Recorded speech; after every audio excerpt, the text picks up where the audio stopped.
তাকে গ্রেফতার করে থানায় নিয়ে চলে গেছে। 3 দিন পর আমার কানে সংবাদ আসলো সেই ঘটনাকে কেন্দ্র করে একটা মামলা হয়েছে, সেই মামলার আমি হলাম 1 নম্বর আসামি।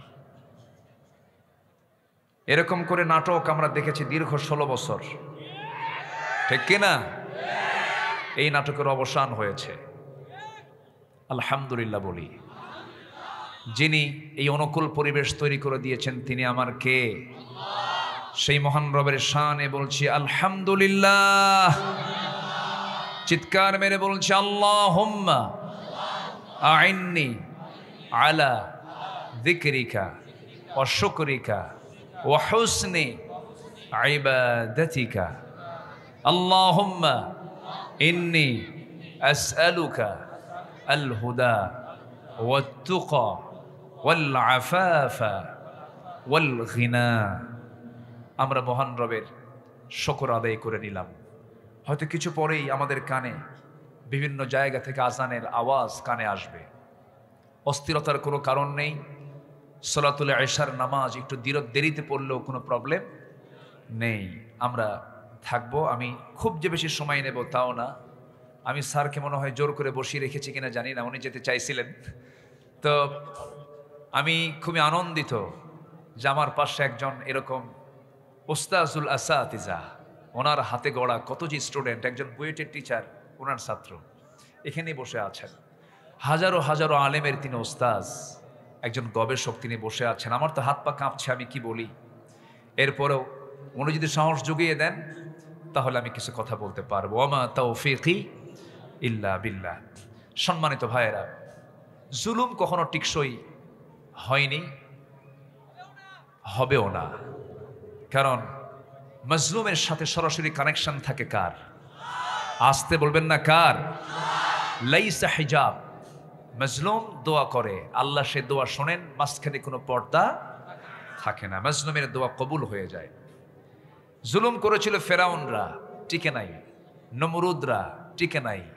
আল্লাহ তাআলা ন্যাংরা মশাদে বিদায় করেছেন নমরুদকে, আর ফেরাউনকে শেষ করেছেন পানিতে চুবানি দিয়া। সে আল্লাহ এখনো আছেন না নাই? আছেন না নাই? আছেন। ফেরাউন পৃথিবীতে বেঁচে ছিল জেনেছি 1600 বছর, আর এরা ছিল হলো 16 বছর। সংখ্যার যে মিল হলো কেমনে এত বুঝলাম না। সেদিন এক শ্রোতা আমার সামনে থেকে দাঁড়ায় বলে, হুজুর ফেরাউন ছিল হলো পুরুষ ফেরাউন, আর এটা হচ্ছে লেডিস ফেরাউন। কি করেনি? অনেক কিছুই করেছে। সম্মানিত বন্ধুগণ, জুলম এটা মারাত্মক অপরাধ। কুফুর দিয়ে আল্লাহ তাআলা শাসন কার্য পরিচালনা করতে পারেন। একজন কাফের তার শাসন ক্ষমতা দীর্ঘস্থায়ী হতে পারে তার দ্বারা, কিন্তু একজন মুসলিম পরিচয়ধারী যদি জালিম হয় তার দ্বারা শাসন কার্য কখনো দীর্ঘস্থায়ী করেন না। তিনি আমার কে? আল্লাহ তাআলা। আল্লাহ তাআলা এই জুলুম শাহী থেকে আমাদেরকে হেফাজত করেছেন। আল্লাহ পাক আমাদেরকে একটা নিরাপদ পরিবেশ তৈরি করে দিয়েছেন, আলহামদুলিল্লাহ বলি। সম্মানিত ভাইয়েরা, আমি আলোচনার সূচনা আমার অভ্যাস অনুযায়ী কালাম থেকে, আল্লাহর কালাম কোরআন থেকে কয়েকটা আয়াতে কারিমা তেলাওয়াত করেছি। তেলাওয়াতকৃত আয়াতগুলোকে সামনে রেখে কিছু কথা বলতে চাচ্ছি। ওয়ামা তাওফীকি ইল্লা বিল্লাহ আলাইহি তাওয়াক্কালতু ওয়া ইলাইহি উনীব। ইউনিভার্সিটি লাগোয়া, এখানে অনেক ইউনিভার্সিটি স্টুডেন্ট এখানে আছেন।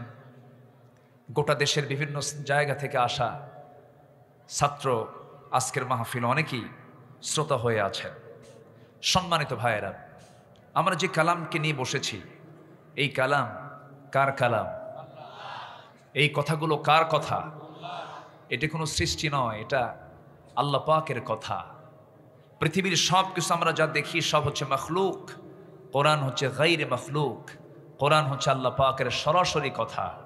মখলুক যার নাম তার ধ্বংস আছে, কিন্তু কোরআন কখনো ধ্বংস হবে না, কারণ কোরআন সরাসরি কার কথা? আসতে বলবেন না কার কথা? কোরআন দিয়ে বিজ্ঞান যাচাই হবে না নাকি? কোরআন দিয়ে বিজ্ঞান যাচাই হবে, কিন্তু বিজ্ঞান দিয়ে কোরআন যাচাই হবে না। বিজ্ঞান যা তথ্য দিয়েছে কোরআন তাকে ভুল প্রমাণ করতে পারবে, কিন্তু কোরআন যে তথ্য দিয়েছে বিজ্ঞান তা ভুল প্রমাণ করতে পারবে না। যেরকম আলোচিত একটা থিওরি আছে, বিগ ব্যাং থিওরি। এই বিগ ব্যাং থিওরি হালে বিজ্ঞান প্রমাণ করেছে, কিন্তু আজ থেকে ১৫০০ বছর আগে আল্লাহ রাব্বুল আলামিন এই বিগ ব্যাং থিওরির কথা অনেক আগেই বলে দিয়েছেন। কেমনে সম্ভব একজন ব্যক্তি রচিত এই কিতাব? কেমনে সম্ভব এটা মানব রচিত কিতাব হতে পারে? আল্লাহ রাব্বুল আলামিন বলেন, আওয়ালাম ইয়ারাল্লাযীনা কাফারু আন্নাস সামাওয়াতি ওয়াল আরদা কানাতা রাতকান ফাফাতাকনাহুমা ওয়াজআলনা মিনাল মাই কুল্লা শাইইন হাইয়্য। জোরে বলুন আল্লাহু আকবার। কাফেররা কি তাকায় না? আমি আল্লাহ রাব্বুল আলামিন এই আকাশ এবং জমিন এক সময় একসাথে রেখেছিলাম, একসঙ্গে লাগানো ছিল, প্রচন্ড ধাক্কার মধ্য দিয়ে মহাশূন্য সৃষ্টি হয়েছে। বিগ ব্যাং থিওরি এটাই প্রমাণ করেছে, বিগ ব্যাং থিওরি এটাই বলেছে এই আকাশ এবং জমিন একসঙ্গে লাগানো ছিল, একটা প্রচন্ড ধাক্কার মধ্য দিয়ে মহাশূন্য সৃষ্টি হয়েছে। এই যে বিজ্ঞান যে এই থিওরিটা দিল, তারা প্রমাণ করেছে না কোরআন থেকে ধার করে নিয়েছে? কোরআন থেকে ধার করে নিয়েছে। কোরআন হচ্ছে সকল জ্ঞানের উৎস। ২৫০ থেকে ৩০০ আয়াত আছে সায়েন্সের উপরে, ফিজিক্স কেমিস্ট্রির উপরে। আপনি কি চান?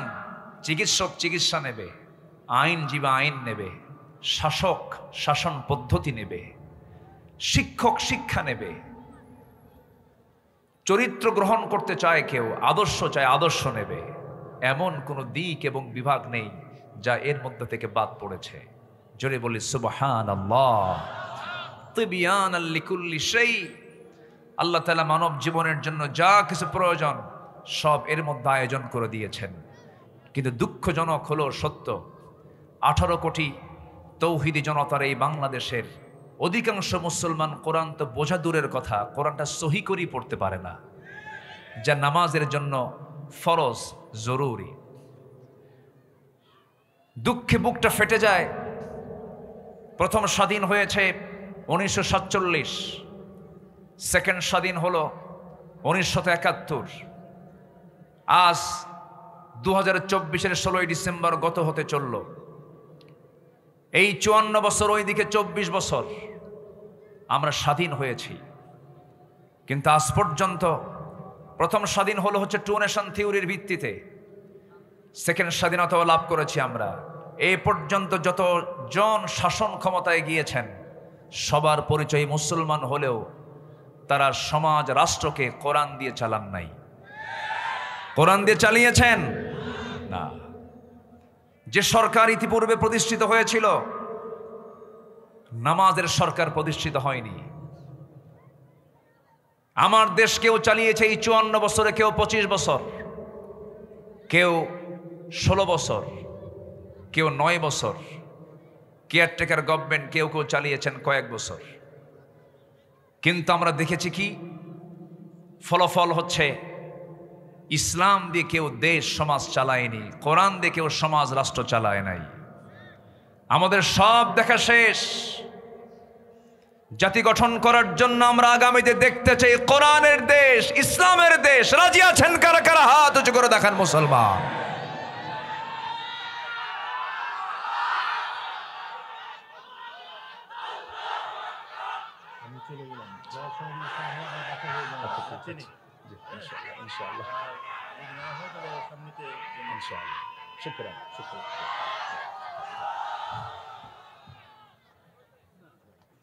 জি, সম্মানিত ভাইয়েরা, সম্মানিত বন্ধুগণ, সূর্যের মালিক কে?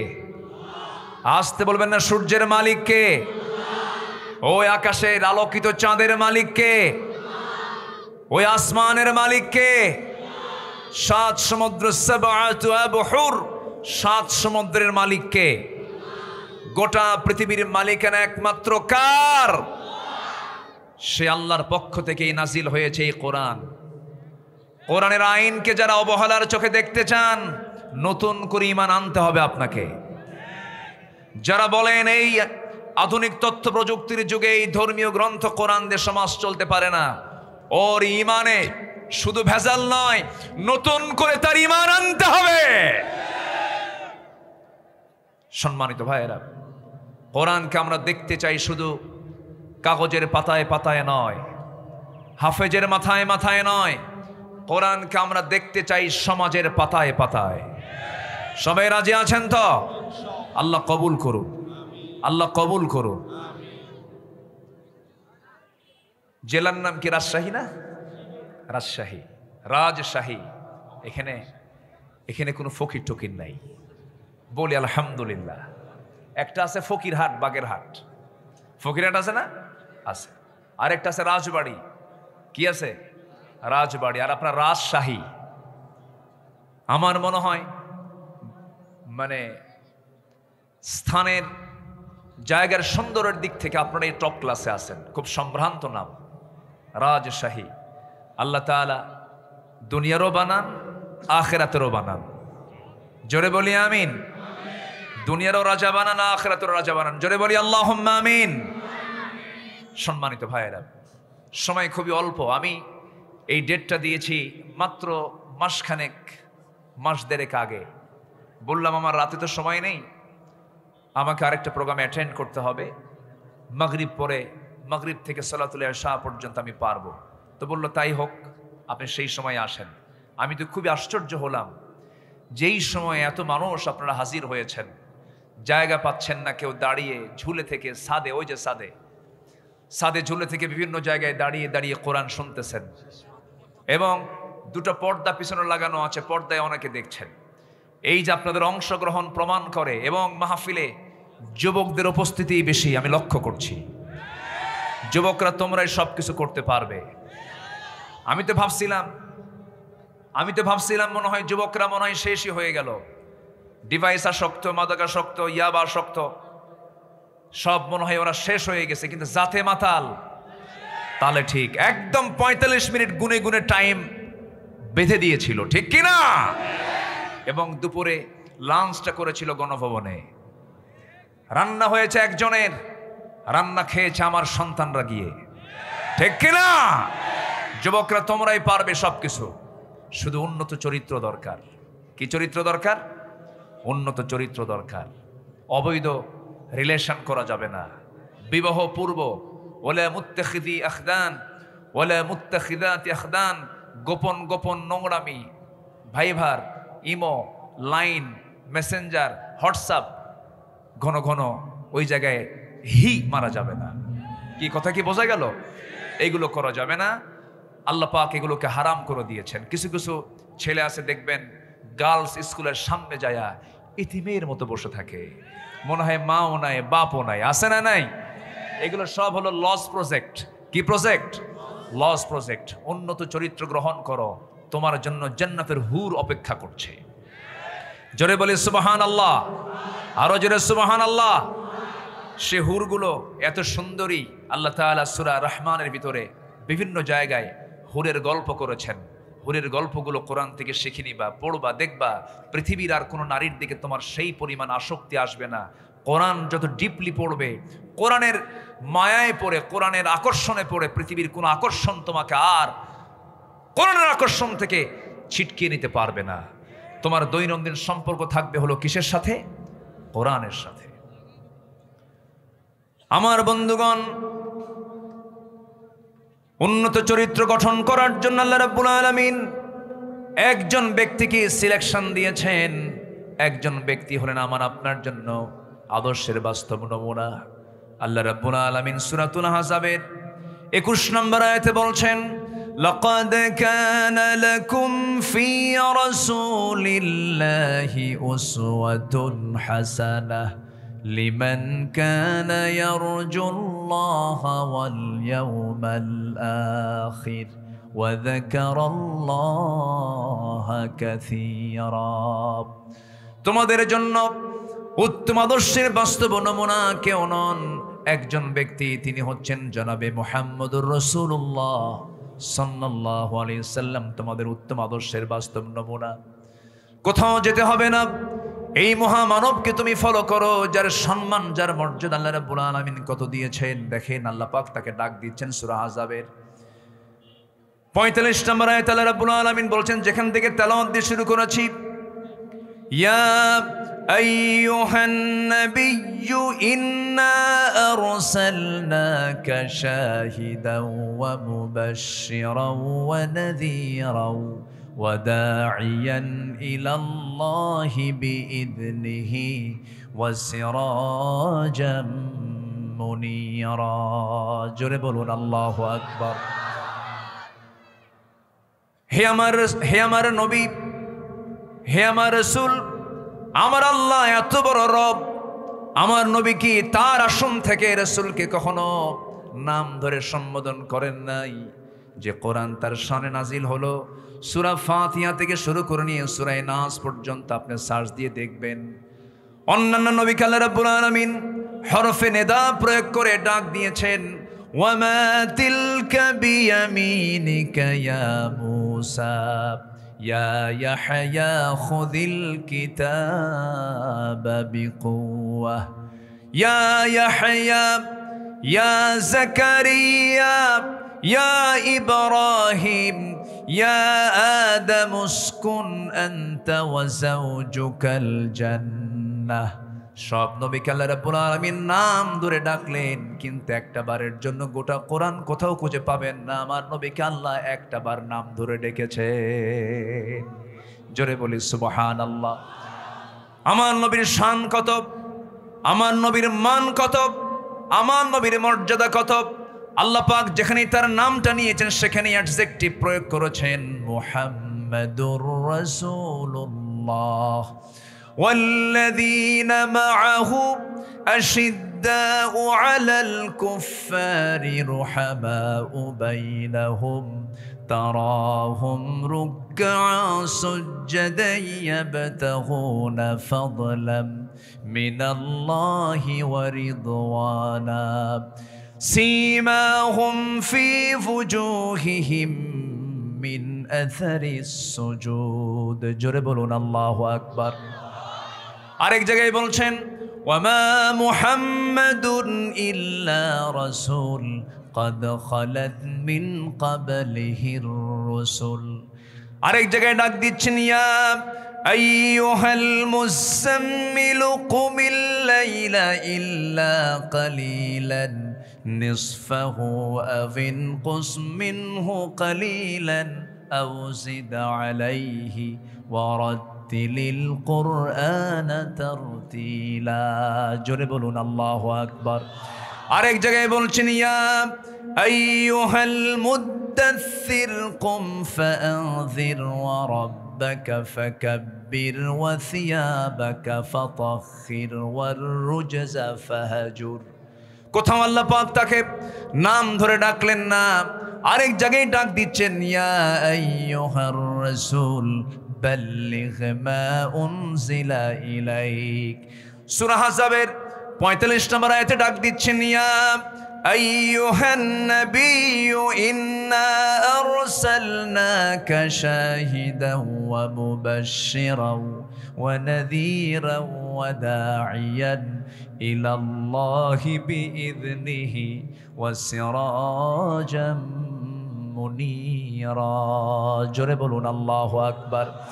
হে আমার নবী, আমি আপনাকে সাক্ষী করে, সুসংবাদদাতা করে, ভীতি প্রদর্শনকারী করে, দায়ী করে, প্রদীপ্ত আলোকিত করে আমি আপনাকে দুনিয়াতে পাঠিয়ে দিয়েছি।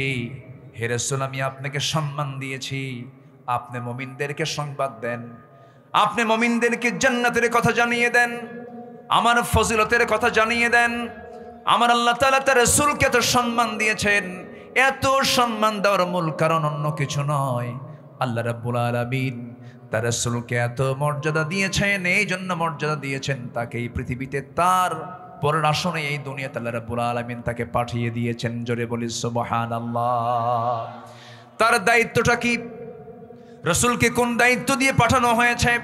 হুয়াল্লাযী আরসালা রাসূলাহু বিল হুদা ওয়া দীনিল হাক্কি লিইয়ুযহিরাহু আলা الدين كله وكفى بالله شهيدا ولو كره المشركون জোরে বলুন আল্লাহু আকবার।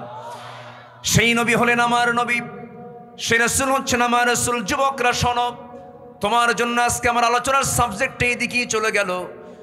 দেশ গড়েছ, পরিবর্তন এনেছ, 16ই ডিসেম্বর আজকে 5 অগাস্ট এনেছ। এই বিজয়কে ধরে রাখার জন্য সবচাইতে বড় অস্ত্র হলো অন্য কিছু নয়, উন্নত চরিত্র। উন্নত চরিত্র গঠন করার জন্য পৃথিবীর কোথাও যাওয়া লাগবে না। কে বলেছে পুঁজিবাদের শান্তি? কে বলেছে সমাজতন্ত্রের শান্তি? কে বলেছে জাতীয়তাবাদের শান্তি? কে বলেছে সেকুলারিজমের শান্তি? পৃথিবীর কোনো ধ্বজা, পৃথিবীর কোনো ধ্বজাধরি, কোনো তন্ত্রমন্ত্র ইজমকে তুমি পাত্তা না দিয়া ইসলামকে গ্রহণ করে ইসলামের যিনি সম্পূর্ণ সৌন্দর্য উপস্থাপন করেছেন যে রাসূল, সে রাসূল হবে তোমার জীবনের একমাত্র আদর্শ। ঠিক কিনা? রাসূলকে তুমি যদি ফলো করতে পারো, তার যদি ইত্তেবা করতে পারো, আল্লাহ রাব্বুল আলামিন সুন্দর করে বলছেন, মা আতাকুমুর রাসূলু ফাখুযুহু ওয়া মা নাহাকুম আনহু ফান্তাহু। আল্লাহ পাক আরেক জায়গায় বলছেন, তোমরা যদি নবীর ভালোবাসা পেতে চাও, আল্লাহর ভালোবাসা পেতে চাও, আল্লাহর মুহাব্বত যদি পেতে চাও, ইত্তেবার শর্ত জড়িয়ে দেওয়া হয়েছে রাসূলের শানে।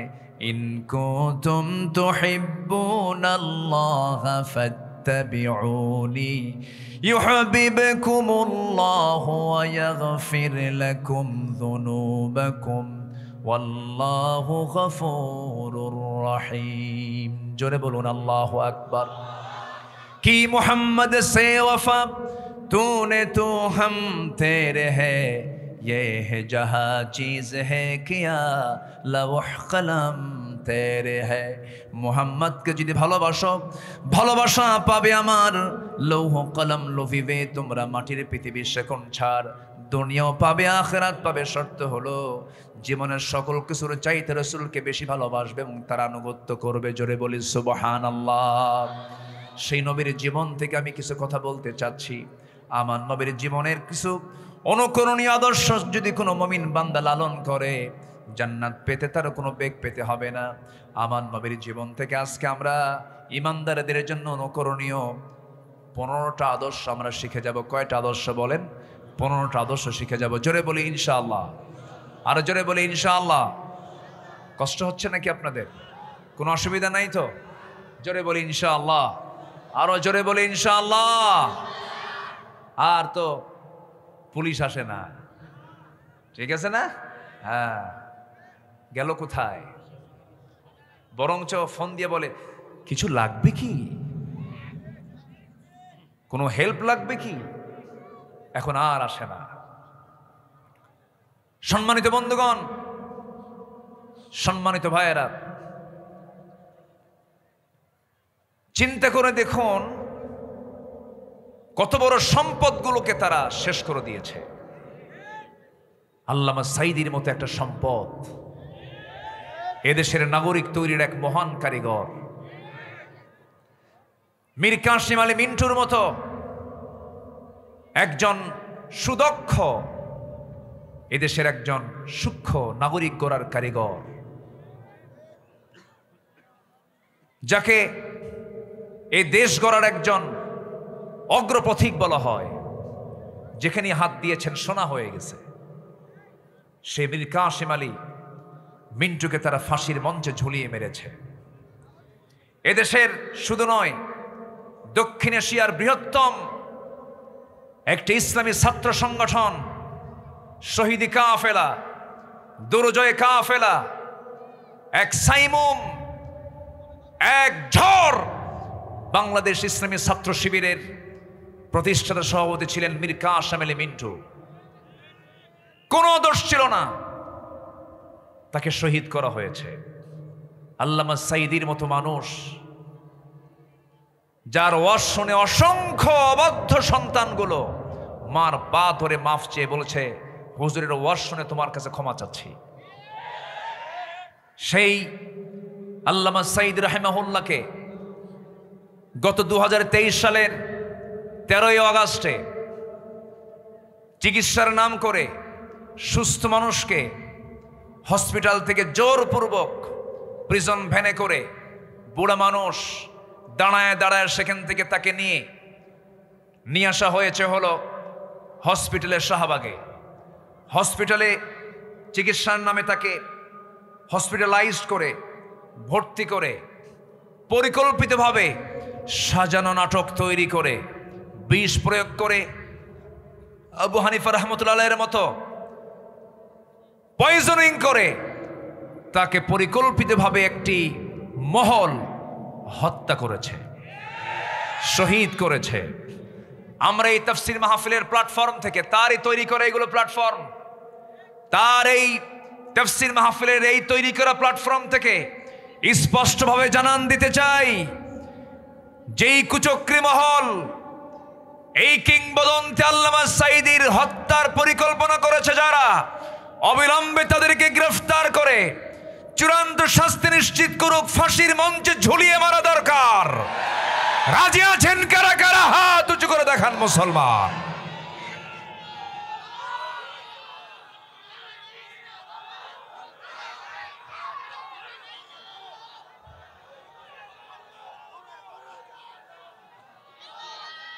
আল্লাহ কবুল করুন, জোরে বলি আমিন, আরো জোরে আমিন। সম্মানিত ভাইয়েরা, সম্মানিত বন্ধুগণ,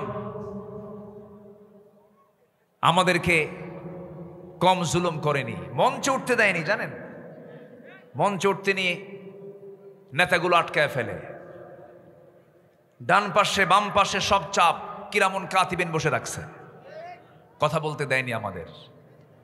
সেগুলো লোকগুলো গেল কোথায়? এক হিংসুক, এক বদমাইশ, মুখে কোনো হাসি ছিল না, সে প্রাউড করে বলে, আমি সাঈদীর রায় নিজে দিয়েছি, আমি ফাঁসির রায় দিয়েছি। সেই বদমাইশটা পালাতে চাইল ত্রিপুরা অথবা গুয়াহাটি হয়ে, সে দিল্লি চলে যাবে, সিলেট হয়ে। পালানোর পথে সিলেটবাসী তাকে অত্যন্ত সুন্দর আপ্যায়ন করেছে,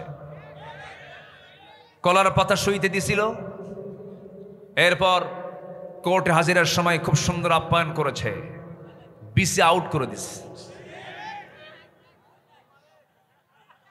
কি ঠিক কি না? সম্মানিত বন্ধুগণ, লজ্জায় মাথা নিচু হয়ে যায়। এদেশের একজন শীর্ষস্থানীয় ধনী, বেক্সিমকো গ্রুপের একজন মালিক, চেহারা তো মাশাআল্লাহ ফেরেশতা ফেল, সূরতে জিবরাইল, সিরাতে শয়তান। পালানোর জন্য চেষ্টা করলো, অনেক চেষ্টা করেছে। টাকা দিয়ে সব হয়? আজ থেকে টাকা দিয়ে সব হয়? ওরা ভেবেছিল টাকা দিয়ে আর ক্ষমতা দিয়ে সব হয়। টাকা দিয়েও কিছু হয় না, ক্ষমতা দিয়েও কিছু হয় না। সাহায্য লাগে কার? সাহায্য লাগে কার? আজকে টাকা এবং ক্ষমতা ভ্যালুলেস, তার বড় প্রমাণ হলো এই বিগত ঘটনাগুলো। সালমান এফ রহমান পালানোর জন্য চেষ্টা করলেন, মাথার চুল কালো বানালেন, মুখের সুন্দর চুলের সুন্নাহ দাড়ি কাটলেন, আর আমাদের বলেন আমরা নাকি ধর্মের ব্যবসা করি। ধর্মের ব্যবসায়ী তারাই চ্যাম্পিয়ন, যারা প্রয়োজনে দাড়ি রাখে, প্রয়োজনে দাড়ি কাটে। নির্বাচন আসলে পরে বলে মদিনার সনদে দেশ চালাবো, কিন্তু নির্বাচন চলে গেলে বলে না, মদিনার সনদে, মোদির সনদে তারা দেশ চালিয়েছে। নির্বাচন আসলে পরে মাথায় পট্টি লাগাতো, নির্বাচন চলে গেলেই সেই কপালে তিলক লাগাতো। ধর্মের ব্যবসা আমরা করি না। সম্মানিত বন্ধুগণ, শেষ পর্যন্ত পাঞ্জাবিটাও খুললো, গেঞ্জি পরলো, পাজামা খুলে লুঙ্গিটা পরলো, বন্ধু একখান নিয়া নৌকায় চললো। পার হতে পারলো না, ভিড়ল না নৌকা, কোস্টগার্ড ধরে ফেলে আইনমন্ত্রীকে বলে, স্যার চিনছি আপনাকে, চলেন থানায় চলেন। আইনমন্ত্রীকে, আমি কি একে আসছি? আমি তো জামাতের সাথে আসছি। কিসের সাথে? জামাতের সাথে। আমি তো একসাথে আসছি, আমি তো একা আসি নাই, ইনফেরাদি আসি না, আমি ইজতেমাই এসেছি, আমি জামাতের সাথে এসেছি। কে ওটা? কই যে দেখো, ভালো করে দেখো, যে কে লোকটা চেনা যায় না তো। মাথার চুল কালো, মুখে দাড়ি নাই, লোকটা কে কে ভালো করে দেখো, ওটাই দরবেশ। সম্মানিত বন্ধুগণ, জালিমদের ন্যাংটা করে দিয়েছেন, উলঙ্গ করে দিয়েছেন তিনি আমার কে? আসতে বলবেন না, তিনি আমার কে? আল্লাহ পাক। আজকে আমরা উন্মুক্ত প্ল্যাটফর্মে কথা বলছি, বলি আলহামদুলিল্লাহ। এখন যুবকদের জন্য দরকার হলো অনুন্নত চরিত্র না উন্নত চরিত্র? হুসনে খুলক। আমার নবীজির 15টা আদর্শ নিয়ে আমি আজকে একটু কথা বলবো। সময় দিচ্ছেন তো নাকি? আচ্ছা, একটু খুব কম সময় আমি আর কথা বলার সুযোগ পাবো, আজান হয়ে গেছে, এটাও একটা লক্ষণীয়। নাম্বার 1, আমার নবীজির দাওয়াত ছিল খুব প্রজ্ঞার সাথে এবং উত্তম পন্থায়। নবীজির দাওয়াতের দিকটা ছিল হলো, তিনি দাওয়াত দিয়েছেন প্রজ্ঞার সাথে, হিকমতের সাথে এবং উত্তম পন্থায়। খুব সুন্দর পন্থা তিনি অবলম্বন করে মানুষকে দাওয়াতি কাজ করেছেন। এই দাওয়াতের এখন প্রচার প্রসার দরকার কম না বেশি? বেশি। আল্লাহ রাব্বুল আলামিন রাসূলকে অর্ডার দিচ্ছেন, উদউ ইলা সাবিলি রাব্বিকা বিল হিকমাতি ওয়াল মাউইযাতিল হাসানাহ ওয়াজাদিলহুম বিল্লাতী হিয়া আহসান ইন্না রাব্বাকা হুয়া আ'লামু বিমান দাল্লা আন সাবিলিহি ওয়া হুয়া আ'লামু বিল মুহতাদিন। জোরে বলুন আল্লাহু আকবার। হে রাসূল, আপনি মানুষকে আল্লাহর পথে দাওয়াত দিন প্রজ্ঞার সাথে, যোগ্যতার সাথে, হিকমতের সাথে আপনি দাওয়াত দিন। হিকমত মানে কিন্তু হককে আড়াল করা নয়। প্রজ্ঞার সাথে আপনি দাওয়াত দিন, উত্তম নসিহার মধ্য দিয়ে আপনি দাওয়াত দিন। আমার বন্ধুগণ, এই দাওয়াতের কাজটা হলো একজন ইমানদারের জীবনে প্রথম কাজ। আমরা দাওয়াত দেব, জোরে বলি ইনশাআল্লাহ, আরো জোরে বলি ইনশাআল্লাহ। যুবক, তোমার বাড়ি যেই গ্রামে, সেই গ্রামকে তুমি টার্গেট করো। দেখো তো তোমার গ্রামের কোন ভাইরা নামাজ পড়ে না, তাদের তুমি তালিকা করো, একটা দাওয়াতের টিম গঠন করো, যাও কালিমার দাওয়াত দাও, নামাজের দাওয়াত দাও। অবশ্যই সে দাওয়াত কেন গ্রহণ করবে না? তোমার গ্রামের মাতব্বর যে মাতব্বরি করে, যে বিচার কার্য ফয়সালা করে, সে নামাজ পড়ে কিনা তা দেখো। যদি নামাজ না পড়ে, তোমরা যুবক একটা টিম গিয়ে বলো, চাচা আপনি আমার গ্রামের মাতব্বর, আপনি নামাজটা পড়ুন, নামাজটা ধরুন। যদি মাতব্বর নামাজটা ধরে তো ভালো কথা, কিন্তু মাতব্বর যদি নামাজ না পড়ে, যুবকরা তোমাদের শক্ত হওয়ার দরকার আছে না নাই? যদি মাতব্বর আপনি যদি নামাজ না পড়েন, আপনার নেতৃত্ব মানব না আমরা, আপনার কোনো বিচার আমরা মানব না। তোমার গ্রামকে তুমি সাজাও। তোমার গ্রামের কোন ঘর থেকে কোন মহিলা আপত্তিকর পোশাক পরে বের হয়, যা তোমার চোখে এসে ঝলক মারতে নেয়, তোমার ইমান সো মেরে নিয়ে যেতে চায়, এমন জাতীয় চিত্র তোমার গ্রাম থেকে যদি কোনো মহিলা তুমি দেখতে পাও, তোমরা টিম একসঙ্গে চলে যাবে সেই বাড়িতে, সেই বাড়ির গার্জিয়ানকে জানিয়ে দেবে, এই গ্রামে বসবাস করতে হলে আপত্তিকর কোনো পোশাক পরে বাইরে বের হওয়া যাবে না। তা'মুরুনা বিল মা'রুফ ওয়া তানহাউনা আনিল মুনকার মান রাআ মিনকুম মুনকারান ফালিয়ুগাইয়িরহু বিয়াদিহি। কোন প্রতিবাদ করতে গেলে আগে কি দিয়ে প্রতিবাদ করতে হবে? হাত দিয়ে মিটায়া দাও। তোমার গ্রামকে তুমি ঠিক করো। ৬৪,০০০ গ্রামের যুবকরা যদি তোমরা যদি সচেতন হয়ে তোমার গ্রামকে ঠিক করে ফেলো, তোমার চরিত্রকে যদি ঠিক করে ফেলো, আগামীর দেশ হবে ইসলামের দেশ, কোরআনের দেশ, ইসলামের দেশ, মুসলমানের দেশ, নামাজের দেশ, ঠিক কিনা? আল্লাহ কবুল করুন, আল্লাহ কবুল করুন।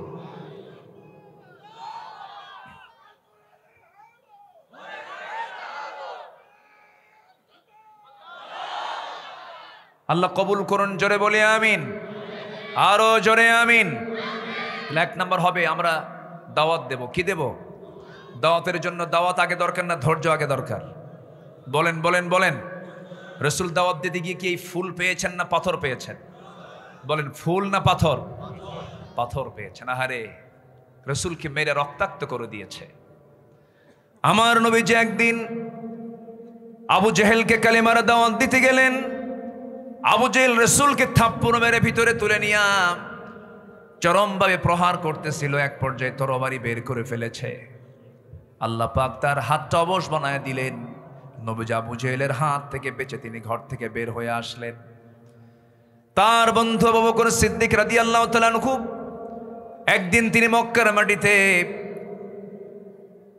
জাস্ট ফজরের সময় তিনি কাবার দরজার সামনে গিয়ে সেজদা দিবেন, নামাজ পড়বেন। তিনি এমন সময় উতবা সাইবা মুগীরা গিয়ে সোজা আবু বকরকে ধরে ফেলে জমিনে ফেলে দিয়া মারতে মারতে রক্তাক্ত করে নাকের উপরে উতবা করলো কি, খড়ম জুতা দিয়ে একটা চাপা দিল, ফিঙ্কি দিয়ে রক্ত বের হয়ে গেল, নাক সিটকে রক্ত বের হয়ে গেল। সবাই মনে করেছে আবু বকর বুঝি মারা গেছে, সেন্সলেস হয়ে পড়ে থাকলেন। কিছুক্ষণ পর তার সেন্সটা আসলো। যখন তিনি জ্ঞান ফিরে পেলেন, নিজের চিন্তা না করে মনে মনে চিন্তা করেন, বুঝতে পেরেছি আজকে অতর্কিত হামলা শুরু হয়েছে, রাসূলকে যেন তারা মেরে ফেলে। নিজের বাড়ির দিকে রওনা না দিয়া, নিজের সেফটির কথা চিন্তা না করে, নিজের নিরাপত্তার কথা না চিন্তা করে সোজা চলে গেছেন নবীর দরজায়। দরজায় গিয়ে নক করে বলছেন, ইয়া রাসূলুল্লাহ, আমি আবু বকর, দরজা খুলুন। রাসূল দরজা খুলেই দেখেন রক্তাক্ত তার চেহারা। রাসূল বলছেন, আবু বকর এমন রক্তাক্ত হলো কেন হুজুর? সেজদা দিতে গিয়েছিলাম, ওই উতবা সাহেব এবার আমার নাকটা মোচা করে দিয়েছে। মক্কার হাওয়া ভালো না, দাওয়াতি কাজের কোনো পরিবেশ নাই। ইয়া রাসূলুল্লাহ, আমার মনে হয় আপনার ঘরেও তারা হামলা করে ফেলবে, এখন আমরা ঘর থেকে বের হয়ে পড়ি, মক্কার বাইরে আউটসাইডে কোথাও চলে যাই। আমার নবীজি তাকে সঙ্গে করে নিয়ে রওনা করলেন, কিন্তু প্রচন্ড রক্তক্ষরণ হচ্ছিল, গায়ের শক্তি নাই। আমার নবীজি চিন্তায় পড়ে গেলেন, আবু বকর তো মারা যাবে। আমার নবীজি উটের দুধ খুঁজলেন, দুম্বার দুধ খুঁজলেন, পেলেন না। মেষের দুধ খুঁজলেন, পেলেন না। সামনে একটা ছাগলের পাল দেখলেন। ছাগলের পাল দেখে সেখানে একটা রাখালকে বললেন, রাখাল একটা ছাগি দেবে নাকি, কি করবেন আপনি? রাসূল বললেন, দুধ দহন করবো। আমার বন্ধু আবু বকর রক্তাক্ত অবস্থায় পড়ে আছে, সে মারা যাবে, দেখো তো এই উপকারটা করা যায় নাকি? রাখাল বলছে, দুঃখিত, পারবো না, কারণ ছাগলগুলোর মালিক তো আমি নই, আমি হলাম রাখাল, আমি আপনাকে পূর্ণ একটা ছাগি দিতে পারবো না, এই ক্ষমতা আমার নাই। আমার নবীজি মুস্কি মুস্কি হাসি মেরে চিন্তা করছিলেন, আহারে মরু অঞ্চলের এই রাখালের মধ্যে ইমান নাই, কিন্তু ইমানের গুণটা আছে। কি সুন্দর আমানতের কথা বলল। নবীজি তার কথাকে খুব রিসিভ করলেন, খুব সুন্দর করে গ্রহণ করে এবার বলছেন, ও রাখাল, আমি তোমার কাছে বড় কোনো ছাগি আমি তোমার কাছে আবদার করব না, একটা ছোট্ট ছাগি আমারে দাও, যে ছাগিটার ওলানে কখনো দুধ আসে নাই, যে ছাগিটার পেটে কখনো বাচ্চা আসে নাই, ছোট্ট একটা ছাগি দিলেই হয়ে যাবে। রাখাল মুস্কি হাসি মেরে মনে মনে চিন্তা করছে, লোকটা পাগল নাকি, কি বলে এটা, দেখি তো দিয়া দেখি। আমার নবীজির হাতে ছোট্ট একটা ছাগি যখন দিয়ে দিল, নবীজি বসে পড়লেন। নবীজির দুই পায়ের মাঝখানে ছাগিটা নিয়া নবীজি ছাগিটার পিছনের দিকের দুই পায়ের ঠিক মাঝখান বরাবর ওলানে হাত রেখে বিসমিল্লাহ বলে ফুঁ দিলেন। গোটা ওলানটা দুধে ভরপুর হয়ে গেছে। আমার নবীজির মুআজিজা প্রকাশ পেয়ে গেল। নবীজি এবার রাখালকে ডাক দিয়ে বলছেন, রাখাল একটা পাত্র নিয়ে আসো। পাত্র নিয়ে আসা হলো। দহন করছেন বিশ্বনবী, একজন রাখাল নবী মুহাম্মদ সাল্লাল্লাহু আলাইহি ওয়াসাল্লাম। রাখালের কাছে কে গেছেন? আরেক রাখাল গেছেন। আমার নবীজি দুধ দহন করে করে বাটি পরিপূর্ণ করে ফেললেন। এবার বলছেন, আবু বকর সকালে রক্ত ঝরেছ, এখন বরকতের দুধ খাও। পাত্র তার হাতে উঠায় নিলেন, বিসমিল্লাহ বলে সেবন করা শুরু করলেন, পান করলেন। পেটের চামড়া টাইট হয়ে গেল, কিন্তু চুল পরিমাণ দুধ ওই বাটি থেকে কমলো না। আমার নবীজি কি বললেন, ইয়া রাসূলুল্লাহ, কি দুধ তো পান করলাম, কিন্তু বাটি থেকে দুধ তো কমে না। রাসূল বললেন, আবু বকর তুমি দুধ খাইয়ে শেষ করতে পারবা না, রাখালকে দিয়ে দাও। রাখালকে দেওয়া হলো। রাখাল যখন ওই বাটি যখন মুখে নিল, রাসূল বিসমিল্লাহ বলে দিলেন, সেও পান করলো, কিন্তু দুধ বাটি থেকে কমে না। রাসূল বলছেন, সাহাবীরা রে, ও আমার সাহাবীরা, এই মুহূর্তে যদি আল্লাহর আরো কিছু বান্দা এই জায়গায় থেকে যেত, সবাই পেট ভরে তৃপ্তি ভরে দুধ পান করতো, দুধ কমতো না, যতক্ষণ না আমি আমার ঠোঁটটা এই বাটিতে না লাগাবো। জোরে বলি সুবহানাল্লাহ। সারা জীবন আমার নবীজির খাওয়ার সিস্টেম ছিল, রাসূল আগে খেতেন না, আগে খাওয়াতেন। সুবহানাল্লাহ বলবেন না? এমনকি বাড়ির স্ত্রী পর্যন্ত, আম্মা জান আয়েশা পর্যন্ত বলেন, আমি রাসূলকে কোনোদিন আগে খাওয়াতে পারিনি। সুবহানাল্লাহ বলবেন না? আগে খাওয়াতে পারিনি। রাসূল আমাকে আগে খাওয়া দিতেন। আমি দুধ নিয়ে যেতাম, আমি উটের গোশত নিয়ে যেতাম, রসুলকে বলতাম ইয়া রসুল আল্লাহ আপনি দুধটা পান করুন। রসুল আমার দিকে ঠেলে দিয়ে বলতেন তুমি খাও আগে, এরপর আমি খাবো। আমি ঠোঁট লাগাতাম, রসুল ঘাড় বাঁকা করে দেখতেন আমি আয়েশা কোন দিক দিয়ে ঠোঁটটা লাগায় পান করি।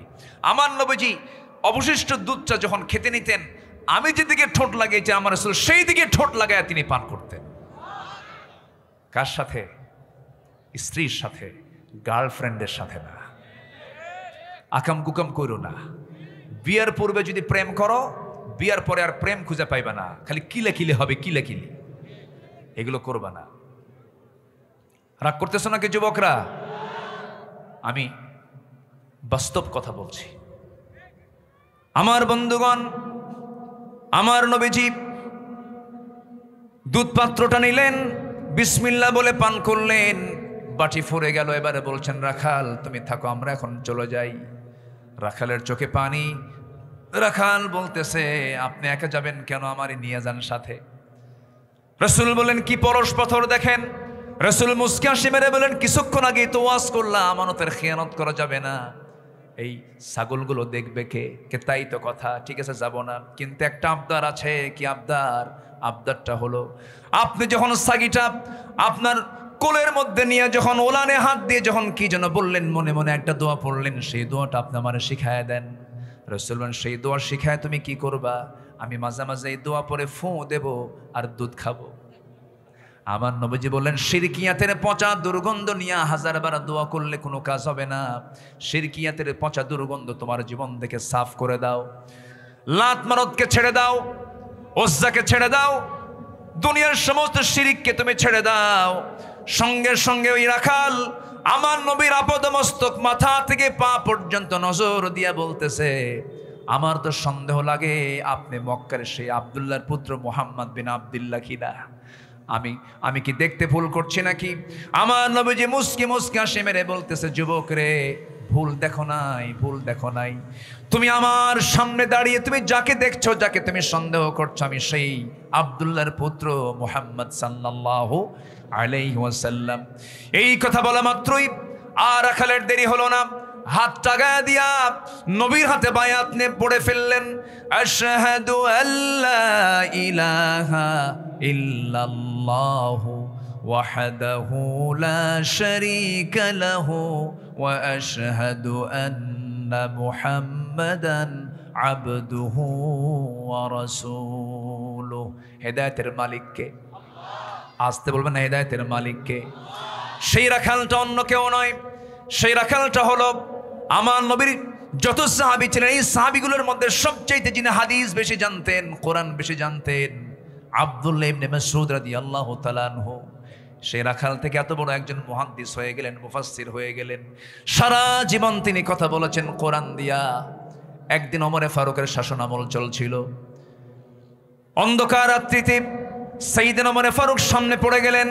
এক কাফেলার নেতৃত্ব নিয়ে আব্দুল্লাহ ইবনে মাসউদ আসতেছিলেন সামনে। যখন ওমরে ফারুক পড়ে গেছেন, অন্ধকার রাত, সাইয়েদনা ওমরে ফারুক বলছেন এই কাফেলা কোন জায়গা থেকে আসে, এই কাফেলা কোন জায়গা থেকে আসে?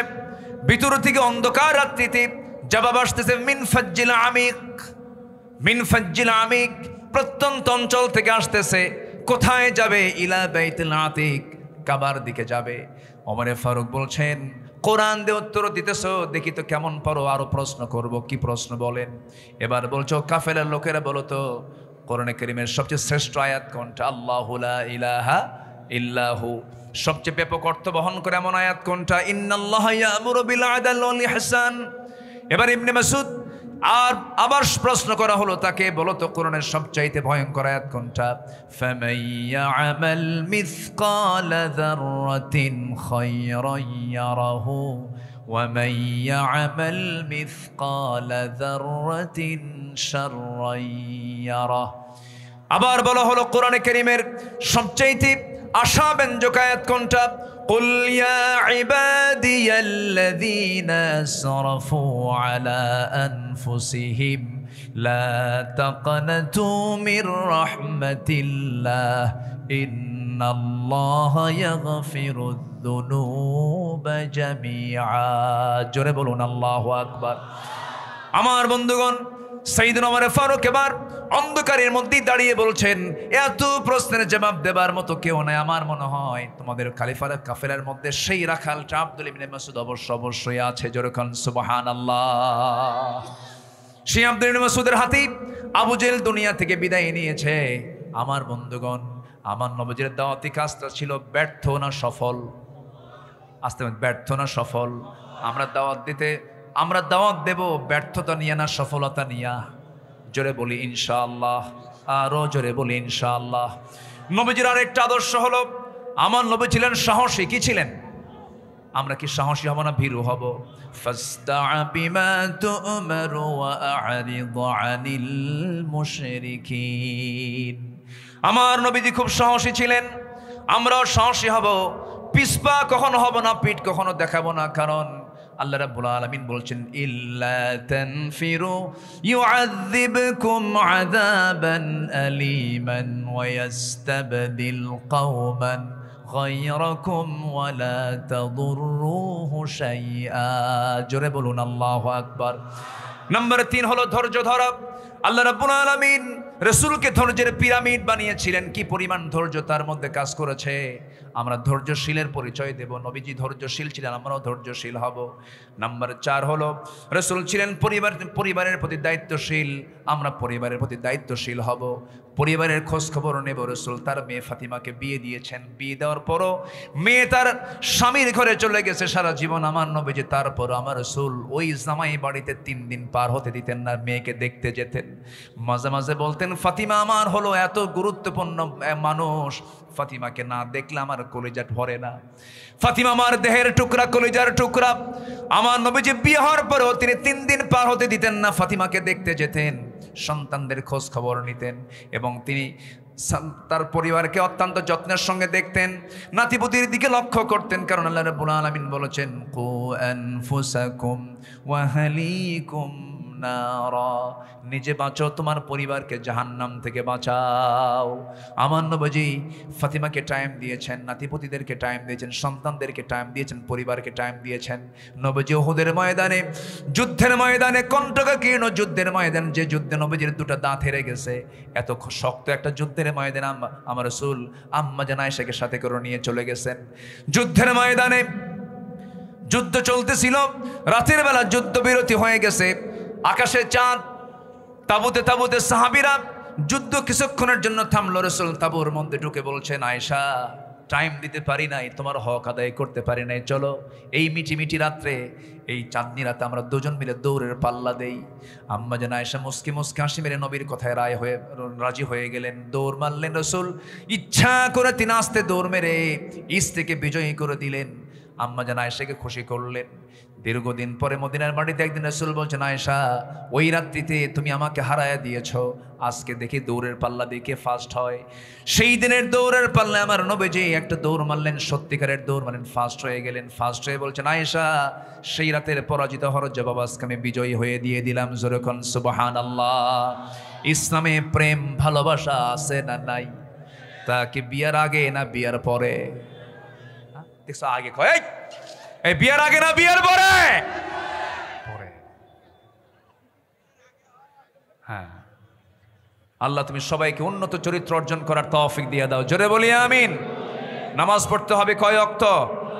আসতে বলবেন না, কয় ওয়াক্ত? কারা কারা পড়বেন 2 হাত উঁচু করে দেখান। জোরে বলি, ইয়া আল্লাহ আমাদেরকে 5 ওয়াক্ত সালাত আদায় করার তৌফিক তুমি আল্লাহ দিয়া দাও। জোরে বলি আমিন। আরো জোরে আমিন। হাত নামান। নাম্বার 5, রাসূল ছিলেন আমানতদার এবং ন্যায় বিচারক। আমরা আমানতদারিতা নিয়ে আসবো। জোরে বলি ইনশাআল্লাহ। ইন্নাল্লাহা ইয়া'মুরুকুম আন তু'আদ্দুল আমানাতি ইলা আহলিহা। নাম্বার 6, এতিম এবং নিকটাত্মীয় প্রতিবেশীদের প্রতি সদাচরণ করতেন। সদাচরণ ছিল হচ্ছে আমার নবীর ভিতরে। আমরাও এতিমের হক, প্রতিবেশীর হক আমরা আদায় করব। জোরে বলি ইনশাআল্লাহ। ওয়া'বুদুল্লাহ ওয়া লা তুশরিকু বিহি শাইআন ওয়া বিল ওয়ালিদাইনি ইহসানান ওয়া বিযিল কুরবা ওয়াল ইয়াতামা ওয়াল মাসাকিন ওয়াল জারি যিল কুরবা। আল্লাহু আকবার বলেন। নাম্বার 7 হলো আল্লাহর বিধানের প্রতি শর্তহীন আনুগত্য করা। ওয়ামা কানা লিমুমিনিন ওয়ালা মুমিনাতিন ইযা কাদাল্লাহু ওয়া রাসূলুহু আমরান আন ইয়াকুনা লাহুমুল খিয়ারা মিন আমরিহিম ওয়া মান ইয়াসিল্লাহু ওয়া রাসূলুহু ফাকাদ দাল্লা দালালাম মুবিনা। নাম্বার 8 হচ্ছে আল্লাহর জন্য দ্বীনের কাজে কঠিন পরিস্থিতিতে সবর ধরা। আমার নবীজির চাইতে ধৈর্যশীল মানুষকে আর পৃথিবীতে আসবে? সেই জাবেলে নূর, জাবেলে সূর, উহুদ, খন্দকে আমার নবীজি 4 দিন অনাহারে কোদাল মারতে মারতে আমার নবীজির 4 দিনের না খাওয়া দেহ নিয়া কোদাল মারতে মারতে আমার নবীজির উহুদের ময়দানে দাঁত তিনি হেরেছেন, খন্দকের ময়দানে তিনি কোমর হারিয়েছেন। শেষ জীবনে রসুল যখন মারা যান কোমর সোজা করে দাঁড়াতে পারেন নাই খন্দকের পরীক্ষা খননের কারণে। আমার নবীজি শেষ বিদায় যখন তিনি নেন তখন তার সামনের 2টা দাঁত ছিল না, সেই দাঁত ভেঙে গেছে হলো উহুদের ময়দানে। নবীজির সব সুন্নাহকে মানবেন, কিন্তু নবীজির এই কোমর ভাঙ্গা সুন্নাহ মানবেন না, দাঁত ভাঙা সুন্নাহ মানবেন না। আপনার ভিতরে নবীজির পূর্ণ সুন্নাহ নাই, আপনি কপট, আপনি ভণ্ড, আপনি প্রতারক, ঠিক কিনা? সম্মানিত ভাইয়েরা, নাম্বার 9 হলো ইমানের পথে অবিচল থাকা। ইমানের পথে টিকে থাকতে হবে। আছি ইমান নিয়ে, কিন্তু টিকে থাকার দরকার আছে না নাই? ইমানের পথে অবিচল থেকে আমার মরণ যেন হয়। ইমানের পথে অবিচল থেকে আমার মরণ যেন হয়। জোরে বলি আমিন। নাম্বার 10 হচ্ছে আল্লাহর প্রতি তাওয়াক্কুল করা। ওয়া ইয়াতাওয়াক্কাল আলাল্লাহ ফাহুয়া হাসবুহ। আর এই সূরা আহজাবের আমার তেলাওয়াতকৃত আয়াতের মধ্যে একটা অংশ এসেছে, ওয়া তাওয়াক্কাল আলাল্লাহ ওয়া কাফা বিল্লাহি ওয়াকিলা। আমরা যদি আল্লাহকে একমাত্র ওলি বানাই, আমাদের আর কোনো টেনশন নাই। নাম্বার 11 হলো কাজে কর্মে একা না পরামর্শ করা। কাজে কর্মে একা সিদ্ধান্ত না পরামর্শ করা। ওয়াশাবিরহুম ফিল আমর ফাইদা আযামতা ফাতাওয়াক্কাল আলাল্লাহ। নাম্বার 12 হলো বিনম্র হওয়া, বিনম্র স্বভাবের হওয়া, নম্র, খিটখিটে মেজাজ, বদমেজাজ ইমানদারের জীবনে, ইমানদারদের জীবনের সঙ্গে এটা মানায় না। নাম্বার 13 হচ্ছে ক্ষমাশীল হওয়া। আমরা ক্ষমা করতে জানবো, আমরা ক্ষমা করব, আল্লাহ আমাকে ক্ষমা করবেন। ইন্নাকা তুহিব্বুন আল্লাহুম্মা ইন্নাকা আফুউন কারীম তুহিব্বুল আফওয়া ফাআফু আন্না। জোরে বলি আল্লাহুম্মা আমিন। অনেক লম্বা কথা ছিল, আমাকে শর্ট করে বলতে হচ্ছে। নাম্বার 14 হলো কুফুরির প্রতি কঠোর হতে হবে। আশিদ্দাউ আলাল কুফফার রুহামাউ বাইনাহুম। আমার দেশের কিছু কিছু নেতার সম্পর্ক হলো ইহুদি খ্রিস্টানদের সাথে খুব বেশি, এমনকি বিয়ে শাদীও আছে। আছে না নাই? আছে না নাই? আল্লাহ বলছেন আশিদ্দাউ আলাল কুফফার, কাফের মুশরিকদের সাথে কোনো প্রকার দিলের কোনো সম্পর্ক থাকতে পারে না। মানবতা, মানব জাতি, মানুষ হিসেবে অবশ্যই মানবিক আমরা হব, এতে কোনো সমস্যা নাই। যেরকম রাসূল একটা ইহুদির লাশ আসতে দেখলেন, আমার নবীজি দাঁড়ায় গেলেন। সাহাবীরা বললেন, ইয়া রাসূলুল্লাহ, আপনি ইহুদির লাশ দেখে দাঁড়ায় যাচ্ছেন কেন? সে তো ইহুদি। রাসূল বলেন, সে ইহুদি হোক, সে কি মানুষ না? এতটুকু মানবিক আমরা হব। আচ্ছা, নাম্বার 15 হচ্ছে রুহামাউ বাইনাহুম। রুহামাউ বাইনাহুম অর্থাৎ নিজেদের মাঝে যারা ইমানদার, যারা মুমিন, তারা পরস্পরে কি হিংসা করবে? এখন হিংসা কমছে না বাড়ছে? একজনের উন্নতি দেখে যার ঘুম হয় না, ওর ইমানের সমস্যা আছে না নাই? ওর ইমানের ক্যান্সার হয়েছে। কি হয়েছে বলেন, কি হয়েছে? যার উন্নতিতে, অন্য ইমানদারের উন্নতিতে যে ইমানদারের ঘুম নষ্ট হয়, হিংসা হয়, ফেসবুকে লেখে, দুর্নাম করে বেড়ায়। এখন তো ফেসবুক কিছু সাংঘাতিক কিছু লোক আছে না নাই? আছে না নাই? এরা ফেসবুক সাংবাদিক না, ফেসবুক সাংঘাতিক। কিছু পাইলে হুমকি দেয়, মেরে দেব কিন্তু ফেসবুকে। আছে না নাই? এগুলো বদমাইশ। এগুলো মান সাতারা মুসলিমান সাতারাহুল্লাহু ইয়াউমাল কিয়ামা। তুমি কি জানো আল্লাহ নিজে বলছেন, যে ব্যক্তি কোনো মুসলমানের দোষকে আড়াল করবে, কিয়ামতের দিন আল্লাহ পাক তার নিজের দোষকে আড়াল করে ফেলবেন। ওই বান্দার দোষকে আল্লাহ নিজে আড়াল করবেন। এটা কি কম বড় অফার? এই জন্য আমরা চেষ্টা করব, পরস্পর যারা ইমানদার, আমরা পরস্পরকে বোঝার চেষ্টা করব, তাদের দোষগুলোকে আড়াল করার চেষ্টা করব, বোঝানোর চেষ্টা করব। রুহামাউ বাইনাহুম, রহম দিল হব। আল্লাহ পাক আমাদের এই 15টা গুণে গুণান্বিত হওয়ার তৌফিক সবাইকে দান করুন। জোরে বলি আল্লাহুম্মা আমিন। আমি আর কথা বাড়াবো না, এবং এখানে এমন জোরে বাতাস মারতেছে আমারে, কমিটি ভাবছে ওয়াজ আপনার আজকেই শেষ, আর ওয়াজ করার দরকার নাই, যা বাতাস আপনার গায়ে লাগুক। এই যে বাতাসগুলো আসতেছে, এই বাতাসে আমি একদম দুর্বল হয়ে পড়বো, ঠান্ডা লেগে যাবে। তো যাই হোক, যতটুকুন হয়েছে আমরা বলে ফেলি আলহামদুলিল্লাহ, জোরে বলি আলহামদুলিল্লাহ। মোহাম্মদ রানা, রেন্টু, এই রেন্টু নাম চেঞ্জ করেন, সালাউদ্দিন মুরসালিন, তারপরে আবুল হোসেন জাকির এবং সাকিব, এই 7 জন ভাই। রেন্টু নাম চেঞ্জ মানে কি, নামটা সুন্দর হয়নি? আচ্ছা, নাম একটা নতুন রেখে দিই, আব্দুর রহমান। জি, এই 7 জন ভাইয়ের প্রচেষ্টায় আজকের মাহফিলটা বাস্তবায়ন হচ্ছে, বলি আলহামদুলিল্লাহ।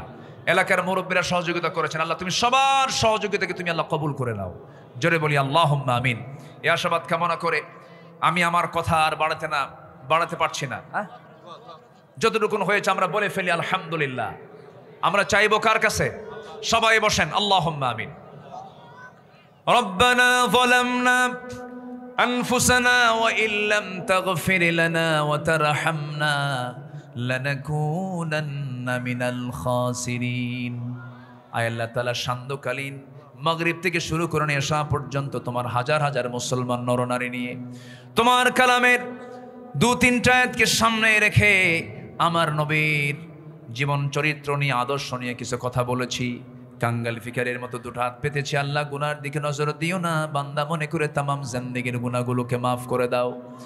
জনম দুঃখিনী মা যারা দুনিয়া থেকে বিদায় নিয়েছেন, জিন্দেগির গুনাহগুলো মাফ করো, কবরগুলোকে জান্নাতের টুকরা বানায় দাও। রব্বির হামহুমা কামা রব্বায়ানি সগীরা, রব্বির হামহুমা কামা রব্বায়ানি সগীরা। আয় আল্লাহ তাআলা, বিশেষ করে এই মাহফিলের আয়োজন যারা করলেন, শোনার জন্য যারা আসলেন, বিনিময়ে কিয়ামতের কঠিন ময়দান যেদিন কেউ কাউকে চিনবে না, এমনকি মা সন্তানকে পর্যন্ত স্বীকার করে বসবে, সেই কঠিন মুসিবতের দিন এই মাহফিল সবার জন্য নাজাতের মাধ্যম বানায় দিও আল্লাহ।